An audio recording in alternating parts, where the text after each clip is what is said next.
Hello, I'm Craig Thielen, and this is the 1% Better podcast. Today I'm speaking with Jack Gohlke, a professional basketball player who recently signed, as of just a week or so ago, with the Wisconsin Herd and in the NBA G League. Did I get all that right, Jack? Yes, sir. All right. Well, welcome to 1% Better, Jack. Yeah, thank you so much for having me. I'm excited to talk today, and I just love the concept of this podcast. So excited to get into it. Yeah, awesome. Well, the first question I have for you is, are you used to being called a professional basketball player yet?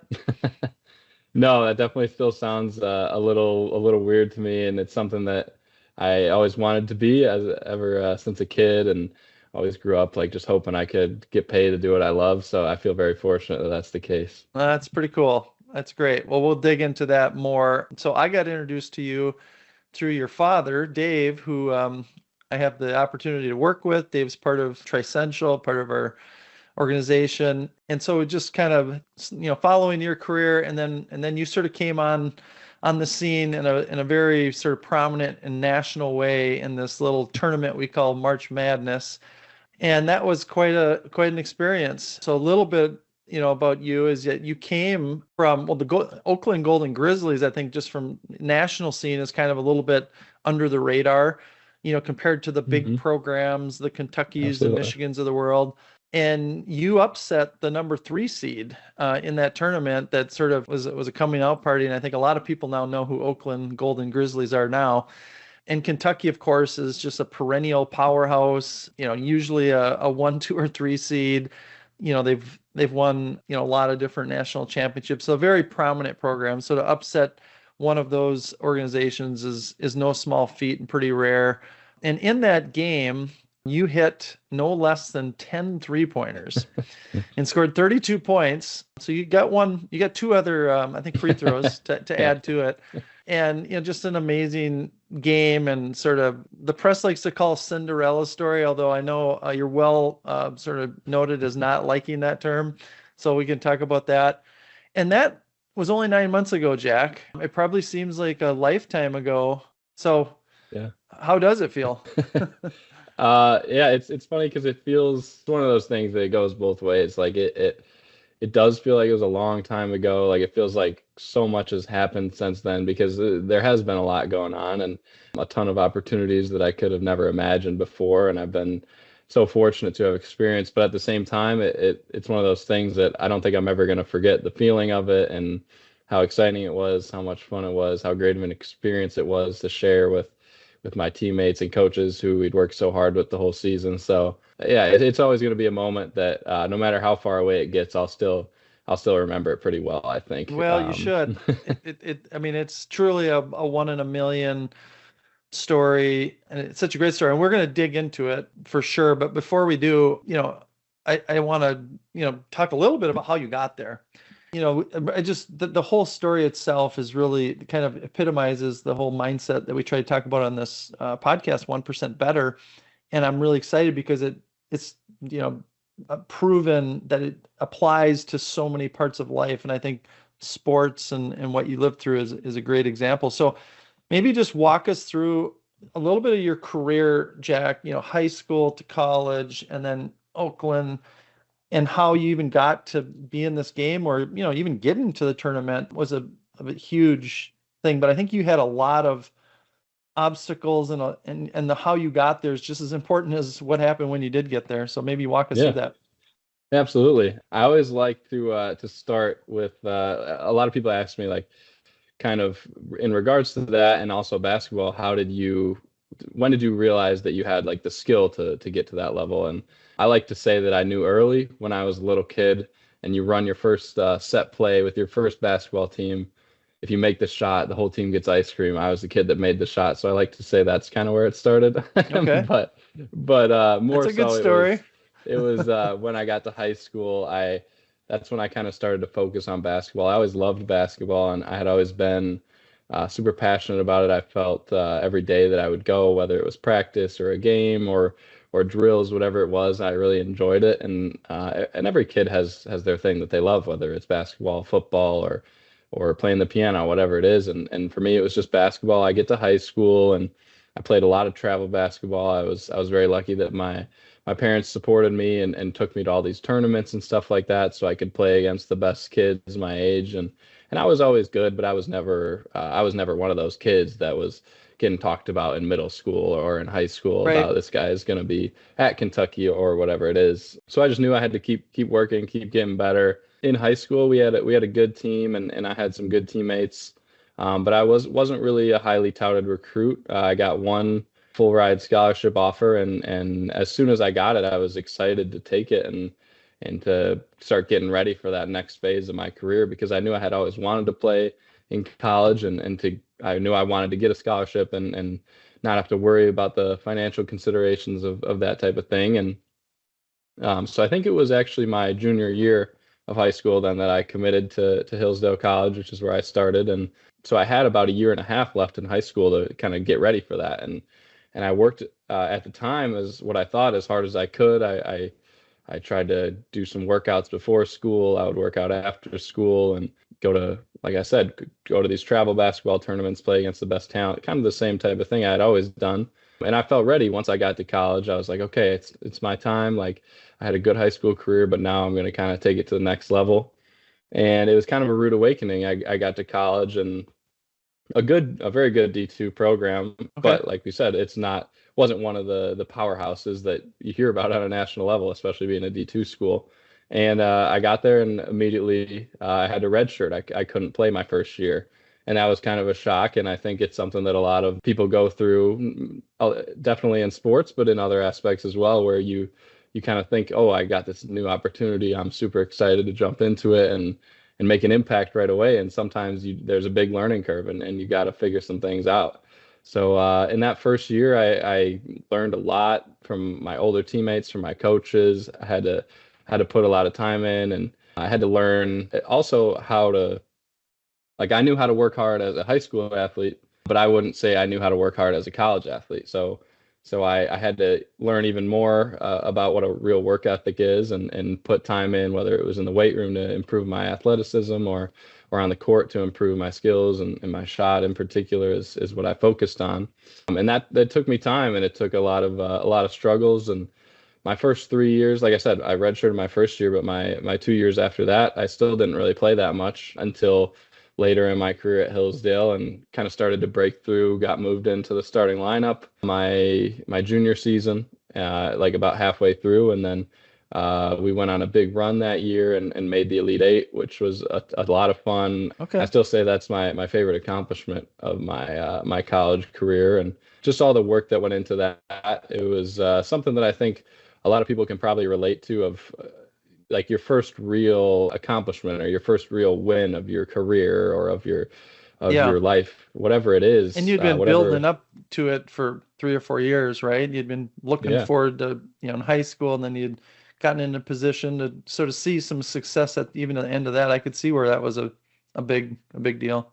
yeah, exactly. It's something that, yeah, I just had never had that kind of seminal moment yet. And when it all kind of came together, and we won our region, which is kind of like in D2, that's kind of like making the Final Four is in D1. Okay. So that was like a huge deal for us. And for me, that was kind of a moment where I could reflect on it and say, all this hard work I had put in is worth it to this point, and I feel very satisfied. This was so much fun, but at the same time, then it just kind of leaves you wanting more. And anyone who's a competitor in any field knows that feeling of, you just kind of reached what you were hoping for, but then it just opens all those new doors of, okay, now maybe I can go do this, or go do that next thing. So then I kind of refocused myself again, and worked even harder. And I was lucky enough after the next year to have the opportunity to transfer for a graduate season, based on the extra eligibility from the whole COVID thing that went on with college sports. And Hmm.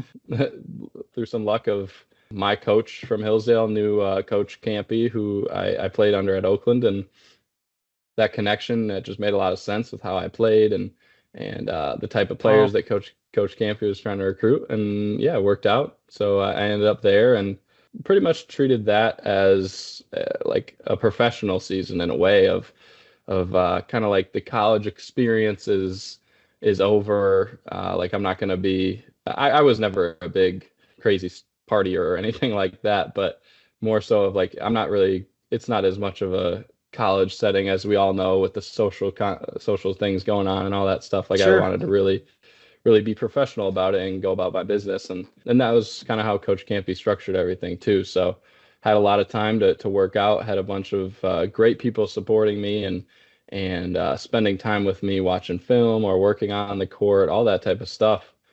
So I think that's another thing that throughout my experience up until this point has been something that I've always learned and always try to use myself is just how much other people can impact your success, and whether it's them helping you and pushing you or just being there to be a helping hand. Like I know the example of basketball because that's what I do, but as something as simple as having someone there to rebound for you every day, it just Yeah, increases your efficiency that much more, which as I'm absolutely. sure, yeah, like with your business, there's little things that can really change the efficiency and then that changes the equation for you. So I think that's something that helped me a lot once I got to Oakland, and then kind of just kept working at it from there and just like you Yeah. said, And you got 1% into better a every day. program at that time that, I mean, they were on kind of building a very solid program, I think well before you got there. And then you were a piece of this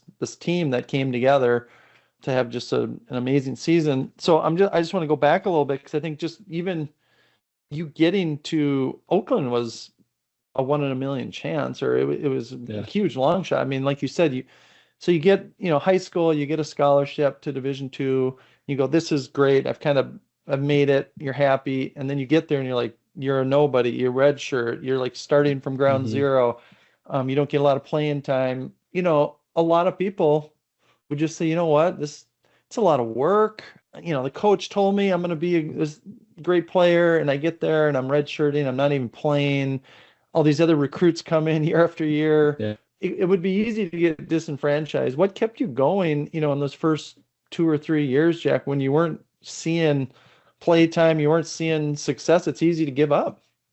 Yeah, it's really hard. And I mean, there's been multiple times in my career and at that time in particular where I definitely wanted to stop and wanted to say, okay, maybe I failed, maybe it's over at this point. But I felt very fortunate that I was always in love with basketball, and even if it was as bad as I wanted to play every Saturday and every Thursday or whatever it is, I still loved showing up to practice every day and getting to play during practice or getting to shoot after practice or getting Hmm. to work on my ball handling, all that type of stuff. And that's something that I feel super fortunate that what I get to call my job now and what I've kind of done my whole life is something that I just love to do every day. There hasn't really ever been a day where I didn't want to go and do it, and it didn't really feel like I had to. And I know that's not everyone can't play basketball, and I know I'm not going to be able to play basketball for my whole life, but just I think being able to have something that's that much of a like that you get excited to do every day, and that's something that you feel like you're making a positive contribution to is something that really helped me get through that time and Yeah. helped me kind of lock back in and say, okay, it's not exactly what I want it to be right now, but I can still enjoy the process of it while I get better to find that outcome in a couple years where I know if I do this and every single day I get a little bit better, then I know even if maybe it doesn't go exactly how I want it to, I can live with the results because I put in the time. Yeah. Yeah. I think the one thing you said, I mean, about that you just loved basketball enough to love the process, just love shooting, love getting better at. I mean, there's a lot of details to basketball. There's a lot of Hmm. technique. I think, in anything like sports or, music, maybe even art, there's so many details and people only see the games, Hmm. and they only see that once a week or whenever how often you play games. They don't see all of the work, the hundreds and hundreds of hours, and each Yeah.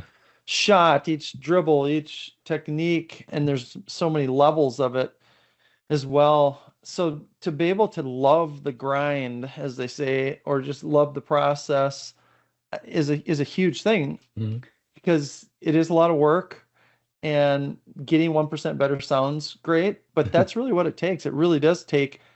I just have to be able to not turn the ball over or make this move, Yeah. free myself up, get around a screen. Like there's so many little techniques, and it's just repetition so that you don't even have to think about it when you're on the court. So you loving the process, I think is a key, but it also takes, hard work and tenacity to stick with it as well. So, well, I'm curious, one of the things that you've sort of become famous for is being a three-point specialist, and this has been, coming, through college basketball, for probably the last decade or so. Pro basketball has really changed in the last, 10 years to now, this whole outside in game and three-point specialist. But I think, Jack, you take three-point specialist to like another level. So if my data stats are right here, 97% of the shots you took in your last season with Oakland, your only season with them. So that's, just to put that in perspective, you took 372 shots, 364 of them were three-pointers. Like I've never heard of anything even close to that. And you shared with me that I mean, I could see if this was just who you are, you kind of grew up this way, you just practice your three-pointers, you don't have much of the rest of the game. This could happen because there's some players like that. But you said, hey, this is kind of a new thing. So how did you grow into being like this three-point specialist? Yeah, I mean, I think a thing that's just super important in life, whether it's sports or any opportunity you come across, is just seeing where you can fit in and seeing how great of an opportunity something can be, even if it's not exactly what you've always known or what you've always done. And like, yeah, like you said, for me last year it was 97% of my shots, and it felt like 100% of them were I'm sure coming it from the did. 3-point line. Yeah. Because that's just Coach Campy always had a player like that. He loved having that threat on the floor. And there was actually a guy, I want to say 6 or 8 years before me, named Max Hooper, who I think he shot 250 threes that season and 0 twos. So so it Oh, was a okay. thing that Coach Campy recruited, and he knew what he wanted. But yeah, before in my career, I would say I was always known as a good 3-point shooter, but probably more of a 75-25 or a 70-30 type thing, where I would shoot a lot of threes, but definitely get to the rim, shoot some layups, like have a couple backdoor cuts or pull up jumpers from the mid range, that type of thing. But when I was getting recruited by Coach Campy, he was just super on me about my film from Hillsdale and watching how I shot the ball. And he likes to always talk about the analytics of the game. He loves the data, he loves the math, and he's saying, well, here, this is how far, this is the distance. So the college 3-point line is 22 feet 9 inches at the top of the key. Like, I think you can make this shot at a 41% clip, or whatever number he told me. And he said, if you, instead of shooting that pull-up jumper that you might shoot when the defense sprints at you, I want you to take a dribble to the side and just shoot a three instead. So it was something that I kind of took on as a challenge, and I saw as, this isn't, in my game before, it had always been, okay, I'll come off the screen. If the 3-pointer's there, I'm going to shoot it. If not, I'm going to dribble it inside and either Right. shoot it Right. closer shot or kick it to my teammate. Right. So here I kind of saw a new challenge of, okay, maybe now at this new school, with this new opportunity with Coach Campy, if that's not there, I need to really improve on my step back or my side dribble, whatever you want to call it, to create that space for another 3-point shot rather than going and shooting a two. And I think that really motivated me of, okay, I can be great at this. Coach believes that I can be great at this. He's got faith in me. He wants me to have the responsibility of taking these shots for my team and trying to be a valuable asset here. So I want to make sure I don't let him down and let my teammates down by being inefficient or not putting in the work to make sure that I'm capable of doing this type of thing. So that summer I just worked really hard at it and try to focus on being able to make those shots from all different angles and all different launch points and stuff Well, let like me that. ask you about that a little bit, because I did watch your highlights, and again, I'll just share some stats with those that didn't hear your story. I would highly encourage anyone listening to go to YouTube and just type in Jack Gohlke, NCAA. The highlight reel, there's been a lot of people that have put together these highlight reels. In fact, one of them I think has got on TikTok had millions of views. So it definitely went viral last year in the tournament. Just amazing. And what I noticed was I don't think any two of, okay, so first of all, you made 10 3-pointers. That's the second most in NCAA Division One history in a playoff game. The highest was 11. Two Mhm. gentlemen. Do you know who they are? I did know their names, but I couldn't tell you them right now. Actually, it might only be one person. Loyola Marymount's Jeff Fryer. Okay. Okay, So he made 11 out of 15, which is that's incredible. You impressive. made 10 out of 20. So you took a lot, but 10, so that's second most ever. But what I noticed, Jack, is I don't remember two of them looking alike. Like you took some, I mean, obviously some were coming off screens and you were off balance, one leg out. Couple of them were kind of straight coming off of a screen, a couple of them a side shuffle like you were mentioning. Kind of you created your own shot, you went to the side. Some of them were, 22 feet, some of them were 25, some were 30. I mean, I don't know the longest one, but I just noticed that your body was in different positions. It wasn't just like you see some guys and they're just a straight up and they got to Hmm. be set and they got to have everything balanced and they got to be wide Yep. open and they can knock them down like crazy. You were creating shots, you were off balance, you were getting fouled on some of them that were called, some weren't called, and in the distances, I caught my eye too, like they were all over. So I'm just, how do you practice all of that? Is it just, you just adjust to your shot, or do you actually practice some of those different angles and some of those different lengths, over and over and over? Yeah, that's a great question. It's one of the things that I love about basketball, and I know it's the same for everything in life, but just the more you learn about it, it's almost like, oh, like you learn 10% of it, and now you realize there's 90% more to learn.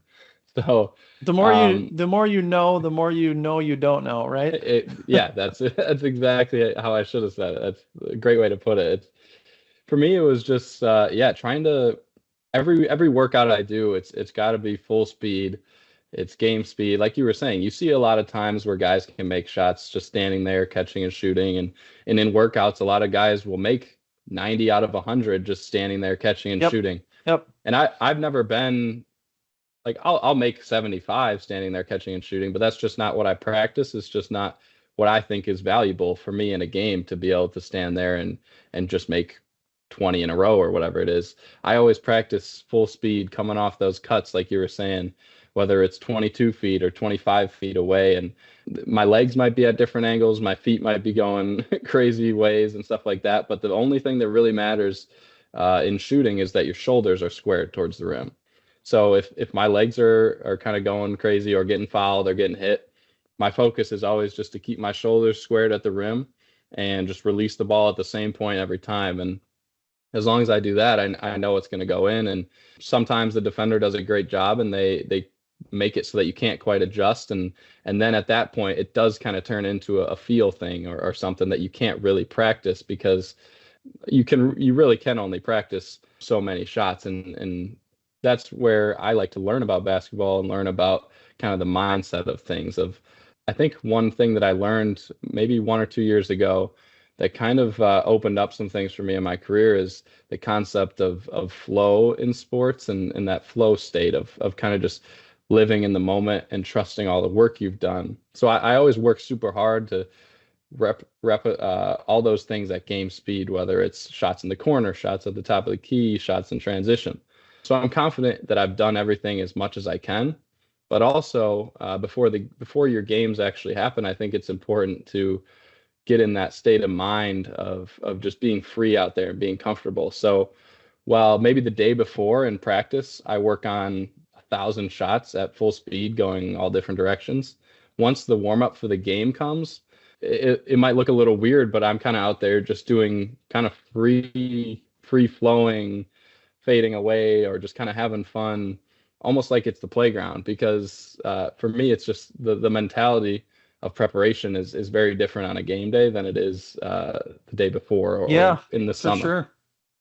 So Jack, you mentioned flow, and that's a well-known term. There's been books written about it, being in the flow state where sort of you are locked in, right? Some people say you're in the zone.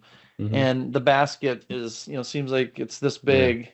Is is that something that you read a lot about? Did you get any training? Did you get any, that now there's, sports coaches and mindset coaches.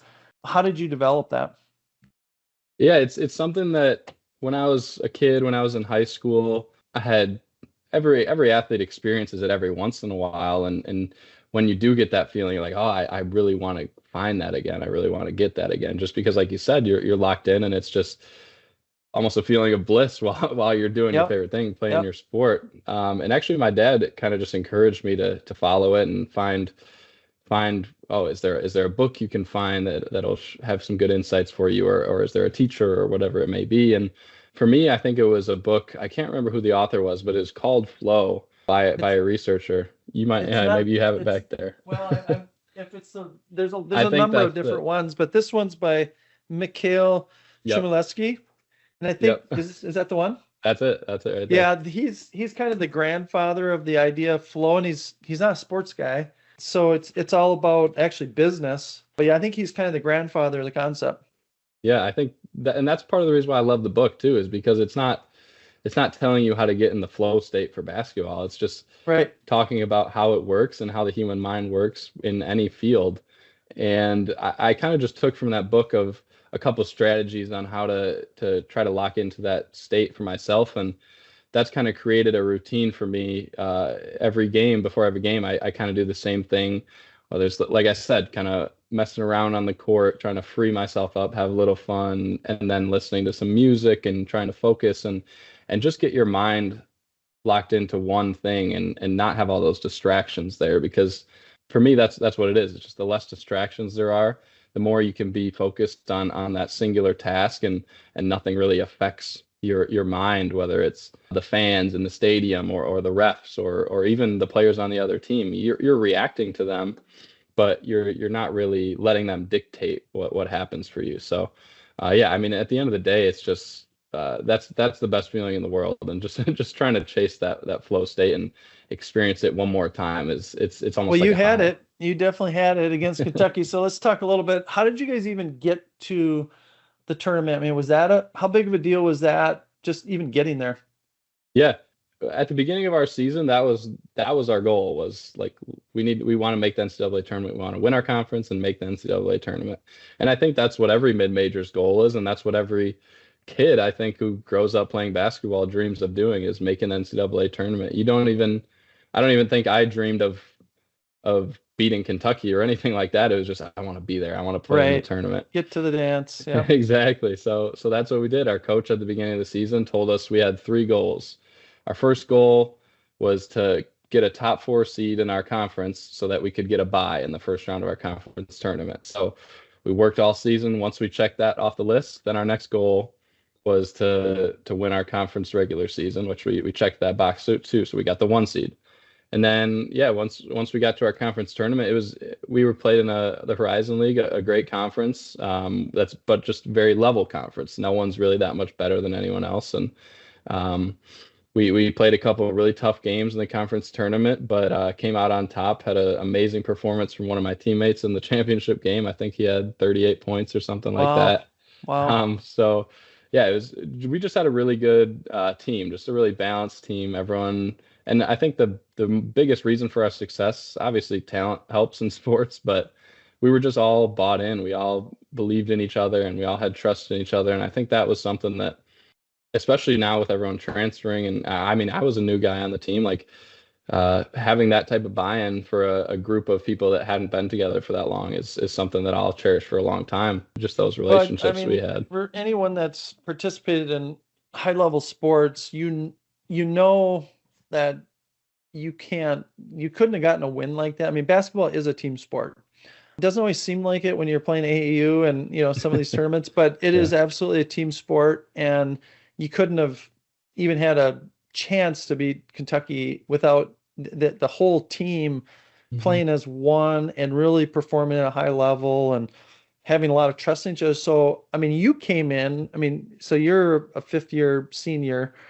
How was the rest of the team sort of building and growing together? Or how new was this team and how did you guys gel so much as a team, do you think, just kind of looking back on it? Yeah, I think that's one of Coach Campy's strengths is kind of his team building and kind of almost being a general manager or a kind of an eye for people themselves and how they can fit together. We had three guys on that team who had been there for 4 years already and were going to be those graduate seniors. So those guys were kind of the foundation for the team. They were, like I said, one of them was a guy who had an amazing game in our conference championship. He was the player of the year in the conference, so a great player, but an even better friend, an even better guy.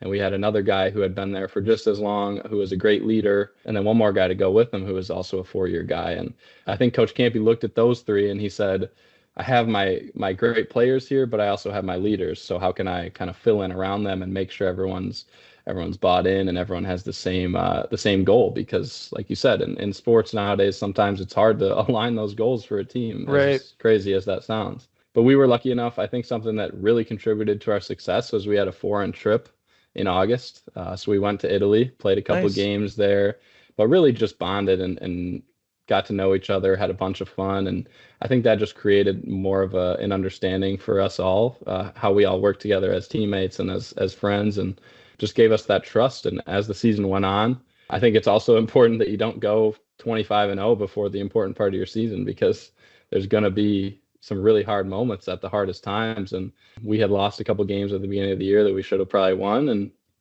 we kind of just rededicated ourselves. And as the year went on, we just kept improving, and we didn't really take any steps back once it turned to January and that important time in the conference. So I think it just in any team activity or sport or endeavor, it just comes down to being able to have the trust in each other, because you hear it all the time, but it really is, the team is only as strong as the weakest link. And if one person or two people aren't going in the same direction as everyone else, it's just going to weigh you down. So we were fortunate that we were all pushing. It's amazing.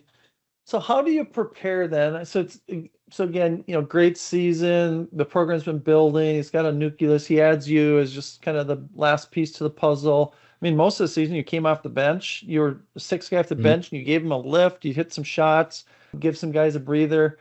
How do you prepare for then you get to the dance? There's all this emotion. You kind of, it's your Super Bowl to some degree. We got to Absolutely. the tournament. And then it's like, okay, we're playing Kentucky. Like, you couldn't have put a bigger program. I mean, 8 national titles, perennial, top seed. They got the lineup full of future NBA players. It's no matter how much you tell yourself about, I'm going to go out there and give the best effort and be fearless and get in flow and all this stuff, your brain just goes, oh my gosh, like, this is just another game for these guys. They're probably looking down going, who's Oakland? This is going to be kind of an easy first round. They're not sweating anything. They've been through the ringer 1,000 times on games like this, but this is the biggest game. So how do you prepare for that? Do you prepare for it any differently than any other game you had during the season? And let's face it, this is one of the toughest things to do, I think, in sports, is to play at a level maybe you've never played at before. Whether you're in the NBA, NFL, just this week, last night, the Vikings were playing the Lions. It's a huge game. Both teams are 14-2. But frankly, the Lions haven't, quote unquote, been there very often. Yeah. And this team hasn't really been there very often in terms of, like, we're going to be the number 1 seed in the NFL home field Absolutely. event. So it's a big moment. And even like our quarterback, I think he had a little bit of nerves. He was airmailing some passes he normally doesn't.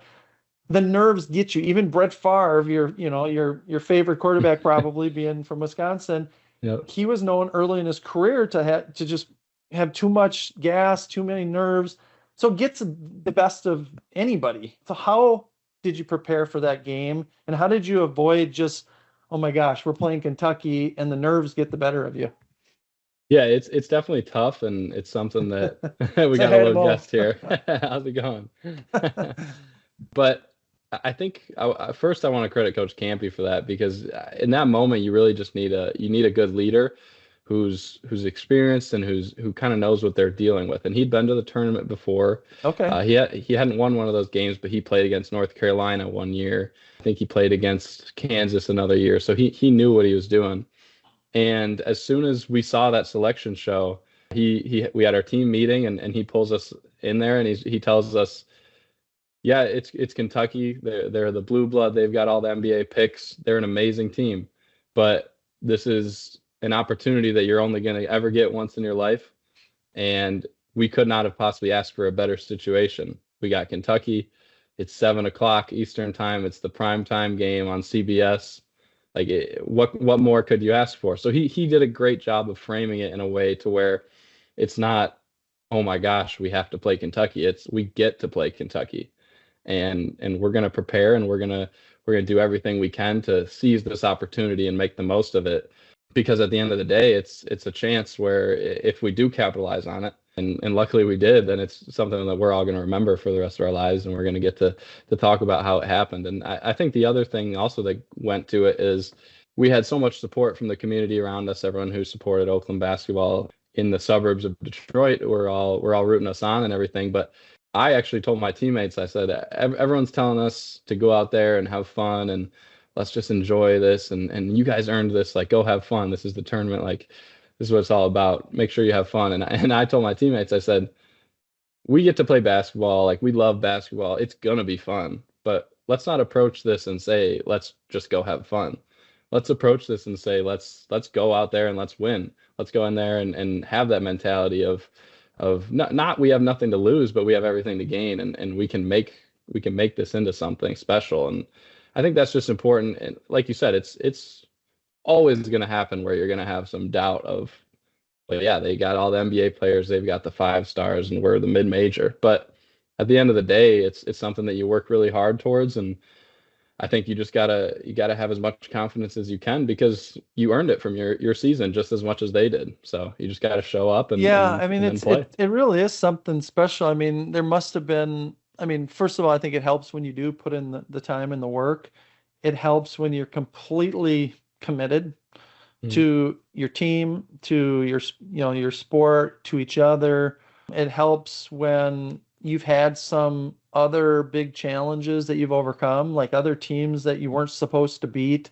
Maybe you were behind by 10 or 15, or maybe some other, I'm sure you guys played some top 20 ranked, there had to be something, because it's just such, I mean, let's face it, they're a 3 seed for a reason. They Yeah. win like 95% 3 seeds against, those games go a certain way. And a lot of it is just pure experience, confidence, been there, done that. And so you guys as a team really had that. I mean, it just says a lot, but there had to be a lot of those little things along the way that gave you guys the ability to just go, we can play with these guys. Let's go. Yeah. Yeah, absolutely. And that's a great point you make, because I kind of left that out, but it's something that another thing that Coach Campy did a tremendous job of when building his team is he said, okay, college sports is kind of turning into, there's a lot more experienced players and people who know what they're doing. And it's almost at some point, especially when you get to March Madness, everything games on TV, it's almost like we're pros. So he built his team of, okay, I'm going to have these graduate students and these guys who have kind of been through it before. They've played in these big games, maybe not in the NCAA tournament, but they've played in important games against great teams. So we had our whole starting lineup, I think, was 22, 23, 24, whereas Kentucky, maybe they had 1 or 2 of those guys, right. But they were all extremely talented 18 and 19-year-olds, which right. Obviously they're tremendous basketball players, but that experience was really on our side. And I think it just kind of turned the tide of, when the game got close, we were comfortable. We had been in plenty of tough basketball games, and those guys are used to running whoever they're playing out of the gym and kind of resting by the end of the game. So right. No, that's a good point. You had more experience than they did, actually. Yeah. As a team, and just life experiences helps too. Mm-hmm. Well, I mean, we could talk about that game again. Highly recommend just people go out there and YouTube it. The highlights, it's just so fun to watch. It gives me goosebumps. I'm sure it gives you goosebumps. One of the things that's so fun for me is seeing your parents in the crowd, yeah. And I think even more in the second game, but certainly in the second half of the first game, and it was fun just to see them and the experience that they had as well. You could just tell they were proud and just enjoying every second of it. Yeah, and I was very fortunate to have them there and to have my sister there as well and a bunch of friends and just experience that with all of them and yeah, like you said, the TV cuts to them were hilarious. Just them Yeah, they're going great. crazy in the I mean, stands. very humble, modest people and Yeah. smiling ear to ear. I mean, there's some parents out there that, they've been building this and their kids, been a prodigy, ever since they're 8, 10 years old, and they've been sort of managing their careers every step of the Yeah. way. And it's a little bit different than, parents that are literally just thankful to even be in that spot and Hmm. enjoy every second of it. It's fun to see. Well, let's go beyond that game. Just a phenomenal game. And then you sort of had this social media sort of buzz, throughout the tournament after that. In fact, one of my favorite things is watching you get interviewed right after the game. And you made a point. The interview was actually over, and you said, "Hey, we're not a Cinderella story." Like, Hmm. that just shows like you guys were very confident. You were there to win games. You weren't just there Hmm. like, "Hey, we made it. Wow, amazing game." But no, you guys were there to win games, and you felt like you could play with everyone. So that was fun. But let's talk a little bit about post college career. So you did a season with the Montenegro League, and so I want to hear what that experience is like. And now you're in the NBA G League. So just kind of walk us through what that post college experience has been like. Yeah, it's definitely been crazy, but kind of same as every summer. I was just trying to then build towards that next thing, and this summer I was fortunate enough to play in the NBA Summer League, which I always had wanted to do. I played with the Thunder there, and didn't get as much playing time as I had wanted to, but I mean it was an amazing experience, something that I always another kind of basketball box that I had always wanted to check and never knew if I would be able to. So that was a great experience. And then, like you said, I ended up starting my overseas career in Montenegro, which is it's a beautiful country. It's such a cool place to be, and something that I feel like I learned so much about myself from so many different aspects, basketball wise for sure, but also just like being on your own in another country, a whole new Right. culture, kind of learning how to embrace the food, the people, the all the different aspects of it. There were so many cool things to learn. I was fortunate enough to have teammates that showed me around in their home country of Montenegro and took me to the beautiful seaside or up into the mountains and stuff like that. And I just found myself every day saying like I'm thankful to be able to get this experience and get to say I'm getting paid to play basketball. And kind of as the season went on, things turned a little bit, and I wasn't playing as much and wasn't getting as much opportunity on the court. And that's kind of when I started to reflect a little bit and say, is this what I want to be doing still, or do I need to move in another direction? And I think, like I said, it just took a lot of time to figure that out and say, because I didn't want to be done. I always wanted to keep playing basketball and keep pursuing my career, but I knew at that point that I kind of needed to change, and sometimes a change of scenery can be super important and super helpful, and I think that was what I realized is as much as I had liked it at the beginning, and I struggled because I didn't want to quit. I didn't want to say I'm giving up on this opportunity in Montenegro, but at the same time, I mean, you know how it is now it's a business, now it's a job. This isn't college anymore. It's something that I'm getting paid for, and now I have bills to pay. I'm not sitting there and getting a scholarship or whatever it is. So I was like, okay, I think it's time to move on and try this G League thing and come back to America, see if I can make an impact there. And luckily I was it all worked out and I signed on with the Wisconsin Herd, the Bucks affiliate. So I'm back in Wisconsin where I'm from, and Awesome. my parents are able to come to games and stuff like that, which is great. But also now I just feel like I'm back in a better spot, kind of a better headspace of mentally approaching the game how I want to and doing everything the right way. Whereas, I mean, just like we talked about with going against a team that's considered way better than you, I think it's your mentality in that situation. You have to be perfect with it in order to get the win. And when I was in Montenegro, I think as the season went on, my mentality, my mental kind of approach to everything was kind of falling off a little bit, and I kind of had to refocus. And I think coming back here kind of helped me refocus a little bit, and now I think things are going to move back in the right direction. And I mean that's the same with anything is you gotta make sure that you're always there mentally as much as you are physically, because as you know, that's it can be a struggle to succeed, even when you're doing the right things, like on the court or in the weight room physically. If your mind's not there, the pieces don't necessarily fit together. So I'm just Right. glad I'm back in Well, good. a I spot. mean, it's good that you pay attention and recognize, I mean, when things don't feel right or they're off, and just recognize, hey, maybe there's a need for a change or what have you. Well, Jack, I think that you really epitomize this whole 1% better mindset of, just making really small incremental improvements day after day after day, and you can really get amazing breakthrough results. I don't think anyone could have predicted, even a year No. before, 6 months before, 2 years before, 3 years before, you would be, the guy to be hitting the big shots, against Kentucky in the tournament. But those are all those little small steps. You could probably trace back every practice and every Yep. extra thing that you did and to prepare for that. And every one of those things was needed to be able to do what you did. So I'm curious, do you think just having that mindset, how do you think that's going to help you at some point? You won't be playing basketball, Mhm. just help you in life, help you in your post basketball career.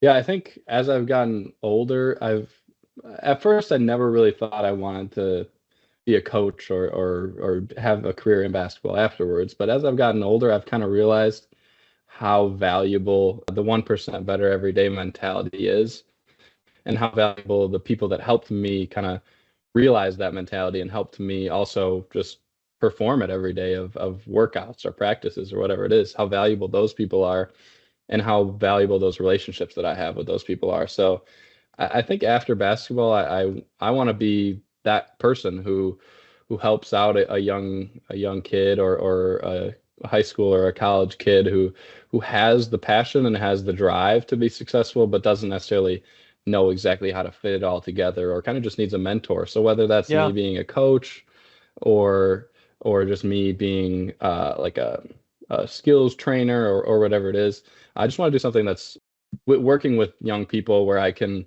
make an impact with them and kind of just do the same thing for me that other people have done, or do the same thing for other people that I've had done for me, and be that kind of person to rely on to learn from and all those types of things, just because that's where I've had some of the most valuable relationships in my life. And I've realized that at the end of the day, it's as fun as the basketball is, it's the relationships that I really love from it, Yeah. and I want to contribute to that. Well, good. Yeah, you'll do a great job. I mean, not a lot of people have had the experiences that you've had, and so to be able to Yeah.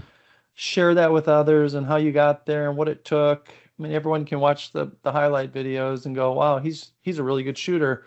Well, there's a lot more to it than that. There's a Yeah. lot of work and just life experience of how did you get there, and sharing that with others, I think, is in whatever mechanism you do, it's going to be highly valuable because you got a lot to share.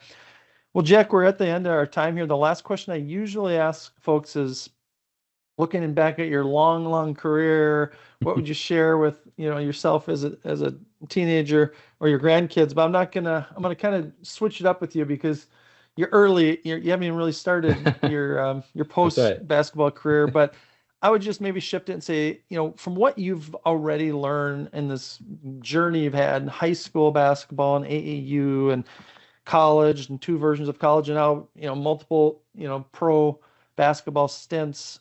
What have you learned from that? And what would you share, if you are talking to another aspiring athlete that has big dreams or even something that's not basketball related, like what would you share with someone like that? Yeah, I think the single best piece of advice I've ever gotten for anything, sports or otherwise, is just that confidence is not, it's not an innate ability, or it's not something that some of us have and some of us don't have. Confidence is a skill, and it's something that you work at, and you kind of indirectly work at it. But whatever your field is, but if for me it's basketball and that's what I understand the best, I build confidence by working at my shooting, at my dribbling, at my passing. And in the game, it's obviously important to be talented and to be able to make shots and to be able to dribble and to be able to pass. But at the end of the day, it's really a mental thing. And there's so many players that are more talented than other players but it's the confident ones that succeed, especially in the biggest moments. So just treat your confidence and treat your mental approach as a skill as well as the physical skills that come with whatever it is that you do. Never really thought about it that way, but it absolutely, they always say winning begets winning, and that's becomes a habit, right? Absolutely. But it's the things that lead to winning. It's not the actual winning itself. It's all the work that goes into winning and all the sort of, practices that you put into the mindset. And it's like anything else, right? It's takes practice. So, well, thank you for sharing that, and thanks for telling us about your story, and thanks for being on the podcast. Yeah, absolutely. Thanks so much for having me on, Craig. It was a great time.